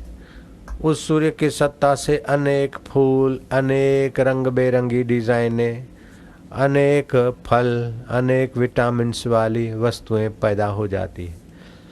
ऐसे सूरज में, चंदा में, धरती में, हमारे पंचभौतिक शरीर में, मिश्रित पंचभौतिक में और सूक्ष्म पंचभौतिक शरीर में, सभी में सत्ता उस एक परमात्मा की है। वो सत्य है, उसके सत्य स्वभाव से सृष्टि का अस्तित्व है। वो चेतन है, उसके चेतन स्वभाव से जीवों में चेतनता दिखती है। वो आनंद स्वरूप है, उस आनंद स्वभाव से जीवों में सुख की झलक आती है। लेकिन सुख की झलक आती है, मिटती है, आती है, मिटती है, लेकिन उसके आनंद स्वभाव को जान ले तो सुख और दुख से पार होकर उसके साथ एकाकारता का अनुभव हो जाएगा। सब घट मेरा साया, खाली घट ना कोई, बलिहारी वो घट की जा घट प्रगट होई। तो उस हृदय में प्रकट होता, उस हृदय को बलिहार जाते हैं। तो उस हृदय में प्रकट होने के लिए भगवान बोलते हैं एक उपाय, ये सुन लो। मच्चित्ता मदगता प्राणा, बोध्यंतः परस्परम, कथ्यंतश्च माम नित्यम, तुष्यन्ति च रमन्ति च। मेरे में चित्त वाले, मेरे में प्राणों को अर्पण करने वाले भक्तजन आपस में मेरे गुण, मेरा प्रभाव आदि का वर्णन करते हुए और उन्हीं का कथन करते हुए ही नित्य निरंतर संतुष्ट रहते हैं और मेरे में ही प्रेम करते हैं। जिसका सुनते हैं, जिसका चिंतन करते हैं, उसी में हमारा मन रम जाता है। तो हम भगवान की महिमा को सुने, भगवान के तत्व को सुने, भगवान के उदार स्वभाव को सुने और भगवान के अस्तित्व के विषय में सुने, तो हमारा मन और प्राण वहीं रमण करेगा। बोलते ये तो मुझे प्राणों से प्यारा है, तो प्राण निकल जाते तो उसी वस्तु को पाएगा। तो भगवान प्राणों से प्यारे होने चाहिए, क्योंकि प्राण भी उन्हीं की सत्ता से चलते हैं। 5 प्राण है, 5 उप प्राण है। प्राण, अपान, व्यान, उदान, समान, अश्विनी, कुर्म आदि उप प्राण है। लेकिन वे सभी प्राणों के प्राण प्राणेश्वर आत्मा, जहाँ से मैं उठता है वो है, तभी तो इनका अस्तित्व है। तो अपना आत्मा सबसे ज़्यादा प्रिय है। शरीर जब परेशानी पैदा करता तो छोड़ देते हैं, बोले इससे तो मर जाए तो सुखी हो जाए। तो मरना भी सुख स्वरूप उस प्राणेश्वर स्वरूप के लिए है। लेकिन ये प्राणेश्वर स्वरूप ऐसे ही है, यही है, हमारा अपना आपा बने बैठे, वो ज्ञान नहीं है। तो फिर दूसरा शरीर धारण करते वासना से भटक के, दूसरे शरीर में ये पाऊँ, ये भोगूं करते करते जिंदगी खत्म हो जाती। शरीर साथ नहीं देता, मर जाते, फिर वासना बनी रहती है सुख के लिए। तो जो बाहर का सुख है वो जीवों को जन्म मरण के चक्कर में भटकाता है। शिविर का उद्देश्य है बाहर में संतुष्ट नहीं, अपने आप में संतुष्ट। बाहर के विषय विकारों में तृप्ति नहीं, अपने आप में तृप्ति। बाहर के जगत को जान जान कर खोपड़ी भरे नहीं, जिससे जाना जाता है उसको जानकर उसमें विश्राम पाए। ये जीवन का उद्देश्य शिविर में बताया जाता है। तो भगवान कहते हैं जो मेरे में चित्त वाले हैं, मेरे में प्राणों को अर्पण करने वाले हैं, भक्त जन आपस में मेरे ही गुणगान करते हैं, मेरे प्रभाव को, मेरे गुणों को, मेरी लीला को, मेरे अस्तित्व को ही जो सुमरण करते हैं, कथन करते हैं, उनका मन और प्राण नित्य मेरे में ही रमन करता है और वो मेरे में प्रेम करने के कारण मेरे में ही संतुष्ट रहते हैं। ऐसे भक्तों के लिए भगवान कहते हैं, ये 6 बातें हुई। मत चित्ता, मेरे में चित्त लगाते। मदगता प्राण, मेरे में ही प्राणों को लगाते। श्वास अंदर गया तो सो और बाहर गया तो हम, मेरे में ही लगाया। अथवा तो इतनी प्रीति हुई कि जो भी प्राण धारण किए हैं मेरे लिए ही किए हैं। तो ये 6 बात हो गई। मत चित्त, मदगत प्राण, स्वयं करने की बात आई तीसरी। और चौथी हुई बोध्यंती, कथयंती, आपस में कथन करें, आपस में मिलने पर कथन करें। और तुष्यंती, कथन करके आपस में अपने आप में संतुष्ट रहे। तुष्यंती। रमंती, ये फल रूप हुआ। अर्थात 6 बातें इस श्लोक में हुई। भगवान में प्राण, मत चित्ता, मदगता, मेरे में चित्त, मेरे में ही गति, मेरे में प्राण, और मैं अपने को करना है, हमें ये करना है। ऐसा नहीं भगवान आके कर जाएंगे। जो भगवान के भरोसे बैठ जाते वो आलसी हो जाते, और जो खुद करने लग जाते वो अहंकारी हो जाते। खुद तो करे और भरोसा भगवान का, दोनों का आश्रय ले तो बेड़ा पार हो जाए। खुद प्रयत्न करे और आश्रय भगवान का ले। ऐसा नहीं आश्रय भगवान का लिया और खुद प्रयत्न न करे तो आलसी बन जाएगा। और खुद प्रयत्न करे और भगवान का आश्रय नहीं तो अहंकारी बन जाएगा। सफलता हुई तो अहंकार आ जाएगा, विफलता हुई तो विषाद हो जाएगा। विद्यार्थी खुद भी पढ़े और मास्टर का भी आश्रय हो। मास्टर के आश्रय बैठा रहेगा तो क्या आगे बढ़ेगा। और केवल मैं आगे बढ़ूंगा तो मास्टर का मार्गदर्शन नहीं लेगा, पुस्तकों का मार्गदर्शन नहीं लेगा, तो शास्त्र और मास्टर का सहारा नहीं लेगा तो कैसे आगे बढ़ेगा। और इन सब का होने पर भी अपना पुरुषार्थ नहीं करेगा तो कैसे बढ़ेगा। ऐसे ही भक्त अपना प्रयत्न पुरुषार्थ करे और भगवान का आश्रय ले। ददामी बुद्धि योगम तम ये न मामुपयांति ते। ऐसे भक्तों को भगवान बुद्धि योग देने का वचन करते हैं। तेषाम सततम युक्ता नाम भजताम प्रीतिपूर्वकम ददामि बुद्धि योगम तम ये नमामुप्यांदिते। उन नित्य निरंतर मेरे में लगे हुए प्रेम पूर्वक मेरा भजन करने वाले भक्तों को मैं बुद्धि योग देता हूँ, जिससे उनको मेरी प्राप्ति हो जाती है। ये विशेषता है भगवान की तरफ से। बुद्धि तो है, लेकिन भगवान में प्रीतिपूर्वक भजे, प्रीतिपूर्वक लगे, कथन चिंतन सुमरण उन्हीं का हो, तो भगवान अंतर्यामी देव हमारे बुद्धि में उन्हीं के मिलने के योग की दिव्यता भर देते हैं। ये फल साधनते न होई, अकेले साधन बल से भगवत प्राप्ति नहीं होती, लेकिन भगवान में प्रीति करते तो भगवान करुणा करके हमारी बुद्धि में वो सत्य का प्रकाश दे देते हैं। बुद्धिपूर्वक काम तो भगवत कृपा से, महापुरुष की कृपा से ही जाता है। साधन भजन से इंद्रियगत काम तो चला जाता है, मनोगत वासना तो क्षीण हो जाती, लेकिन बुद्धिगत कामनाएं तो भगवत अनुभव के बाद ही जाती है, भगवत पूर्ण कृपा के बाद ही जाती है। तो बुद्धिगत कामनाएं जाए, इसलिए भगवान की कृपा, भगवत प्राप्त गुरु की कृपा बुद्धि योग उपलब्ध कराती। तो बुद्धि में वो भगवान का दिव्य सुख का अनुभव हो जाता है। फिर संसार में लेते देते खाते पीते यश ये वो सब करते हुए भी देह सभी मिथ्या हुई, जगत हुआ निसार, हुआ आत्मा से अपना साक्षात्कार। एक राजा को स्वप्न आया और मंत्री को पूछा कि मुझे स्वप्न आया, अल्लाह ताला ने कहा है कि टैक्स वैक्स डालकर तेरे खजानों को छलका दे। रात को मुझे खुदा ने स्वप्न दिया है। मंत्री सत्संगी था।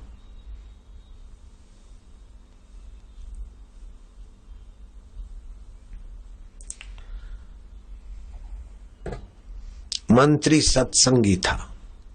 बोले ये अल्लाह ताला ने स्वप्न नहीं दिया कि खजाने छलकाओ।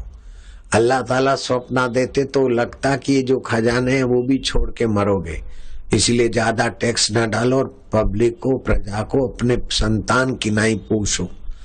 प्रजा का शोषण करके अपने शरीर और अपने परिवार और बीवियों के लिए काले कर्म नहीं करो, ऐसा खुदा बोलते। ये जहां पना खुदा का स्वप्न नहीं है, आपकी शैतानी वृत्ति का स्वप्न है।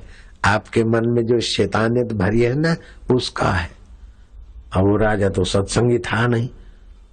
अरे मारे उसको, 2 धक्के 2 थप्पड़ मार दी। राजा ने बोले मेरे राज में नहीं रहेगा, भगा उसको। आदेश दिया जंगल के बाहर राज्य के बाहर जंगल में छोड़ दिया। सम्राट के साथ राज्य करना भी बुरा है, न जाने कब रुला दे। संतों के साथ भीख मांग कर रहना भी अच्छा है, न जाने कब मिला दे। आए है कब मिला दे। मंत्री भटकता भटकता उस संत के पास पहुंचा। कौन सा संत? गडरिया, गाय भैंस और बकरी भेड़ चराने वाले। वो मंत्री को देखते ही बोला अच्छा, राजा को आया था स्वप्न प्रजा पर टैक्स डालकर खजाना छलकाने का, और तुमने कही सच्ची बात, लेकिन शैतानियत वाले मन को सच्ची बात अच्छी नहीं लगी, तुमको 2 थप्पड़ मारे और तुमको ठुकरा दिया। भगवान कितना दयालु है कि राजा की खुशामद करते करते तुम्हारी जिंदगी खराब ना हो जाए, क्योंकि तुम सत्संगी हो। तो राजा के द्वारा ही तुम्हारे को 2 थप्पड़ लगवा कर भगवान ने अपना प्राकृतिक वातावरण में भेज दिया। वाह प्रभु तेरी लीला, वाह प्रभु तेरी लीला। कितनी कृपा किया मंत्री आपके ऊपर भगवान ने।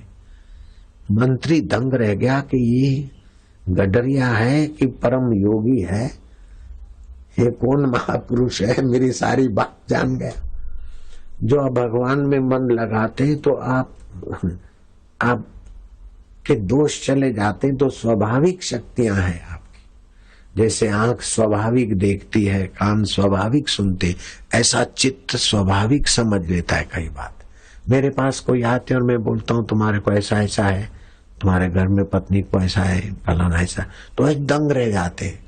मैं किसी से पूछने नहीं जाता हूँ, अथवा कोई टूना टोटका नहीं है या कोई मेरे पास भूत प्रेत की विद्या नहीं जानता हूँ, और भूत प्रेत के बाप की ताकत नहीं कि भगवान की बराबरी कर सके। वही भगवान अंतरात्मा है, चैतन्य वपु है। कई साधु भी दंग रह जाते, क्या मैं कोई कोर्स करके आया हूँ? वही परमात्मा। ईशावास्यमिदं सर्वम यत् किंचितम जगत्याम जगत। सारा जगत ईश्वर की सत्ता से, ईश्वर के ज्ञान से, ईश्वर की चेतना से, ईश्वर के माधुर्य से लहला रहा है। गलती ये करते, शरीर को मैं मानते, वस्तुओं को मेरा मानते, लेकिन मैं जहां से उठता है उस प्यारे को मैं मानना भूल गए, मेरा मानना भूल गए। ठुकराया हुआ राजा के द्वारा, ठुकराया हुआ मंत्री गडरिये के द्वारा भगवत रस का आस्वादन करके दंग रह गया और गया राजा के पास कि राजा आपका भला हो, आपने मेरे को निकाल दिया, लेकिन मुझे एक महापुरुष मिल गया और आपके स्वप्न की बात भी उनको पता चल गई। खजाना भरपूर करना चाहिए, और मैंने जो आपको सत्संग के संस्कारों से कहा वो भी उसने मेरे को बोल दिया। बोले ऐसा हो सकता है क्या? इतना भी शैतानियत हो फिर भी उसमें कुछ न कुछ इंसानियत तो होती है, चाहे किसी जाति का मनुष्य हो।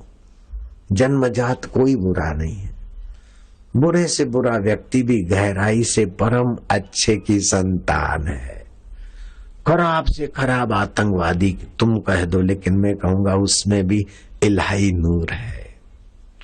खराब से खराब गुंडे को तुम दिखाओ, मैं कहूंगा उसमें भी मेरा प्यारा है। गुंडापना या आतंकपना ये मन की विकृतियां है, उसकी गहराई में तो अल्लाह की चेतना है, भगवान की चेतना है। ला इल्ला इल्ला, अल्लाह के सिवाय किसी का अस्तित्व नहीं, भगवान के सिवाय किसी की सच्चाई नहीं। ईमानदार आदमी तो ईमानदार को चाहते हैं, लेकिन बेईमान आदमी भी ईमानदार को चाहते हैं। ईमानदार को चाहते हैं, लेकिन बेईमान मिनिस्टर भी अपना सेक्रेटरी ईमानदार चाहता है। बेईमान सेठ अपना मुनि ईमानदार चाहता है। बेईमान पत्नी अपना पति ईमानदार चाहती है, और बेईमान पति अपनी पत्नी से ईमानदारी चाहता है। क्या ख्याल है? ईमानदारी का और सज्जनता का पक्ष भगवान भी लेते हैं, प्रकृति भी लेती है, संत भी लेते हैं, प्रशासन भी लेता है। वजीर ने राजा से बात करी, और वो राजा जो खजाना भरने को उत्सुक था, उस गडरिये की मस्ती और उसकी आंखों की चमक, चेहरे की मुस्कान और दिल की निर्दोषता देखकर राजा ने सोचा, धिक्कार है मेरे राज्य वैभव और इस शैतानी चाल को कि खजाना छलो छल करे। खुदा ने कहा है, खुदा ने नहीं कहा, मेरी खुदी ने कहा है। रावण की खुदी ने रावण को बेहोश किया था, हिरण्यकश्यपु की खुदी ने हिरण्यकश्यपु की खुदी को बेहोश किया था, हिटलर की खुदी ने हिटलर को बेहोश किया था, सीजर की खुदी ने सीजर को बेहोश किया था। आज मेरी खुदी मुझे बेहोश कर रही थी। मंत्री पद में भले मैं राजा हूं, लेकिन तू राजाओं का राजा, इस महाराज से मेरी मुलाकात करा दी, मैं तुम्हारा शुक्रगुजार हूं। ऐसा शैतान राजा भी तो अच्छाई से भी तो भरा है। बुराई दिखती है आगंतुक है, अच्छाई असलियत है। 26 दैवी लक्षण है। अभयम सत्व संशुद्धि ज्ञान योग व्यवस्थिता दानम दमश्च यज्ञश्च स्वाध्याय तप आर्जुम आदि आदि। गीता के 16वें अध्याय के 3 श्लोकों में 26 दैवी संपदा के सद्गुण है। देवी संपदा के मतलब वो भगवान के स्वभाव है, और दूसरे आसुरी संपदा अपनी वासना और अहंकार का स्वभाव। हम आसुरी स्वभाव से थोड़ा सावधान रहे और देवी स्वभाव को जरा सहयोग दे, तो परमात्मा देव तो हमारा परम हितैषी है, मंगलमय है, परम हितकारी है।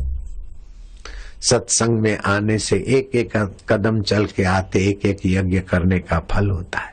बैठते तो भक्ति योग का मीटर चालू हो जाता है, सुनते तो ज्ञान योग उभरने लगता है, और सामूहिक कीर्तन करते तो 72,000 नाड़ियों में भगवान नाम की ओरा संचार करके आपकी रोग प्रतिकारक शक्ति बढ़ाती। हिंदू धर्म ने कैसा साहस किया, और किसी धर्म में भगवान को माँ के रूप में, स्त्री के रूप में स्वीकारा नहीं।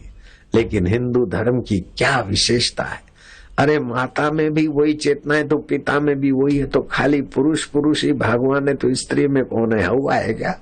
स्त्री में भी तू ही है, माँ बनकर भी तू दिख रहा है, सखा बनकर तू दिख रहा है, सखी बनकर तू दिख रहा है। त्वमेव माता च पिता त्वमेव बंधु च सखा त्वमेव विद्या द्रविणम त्वमेव सर्वम मम देव देवा। जो सर्व रूप में हो ऐसा मेरा देव है।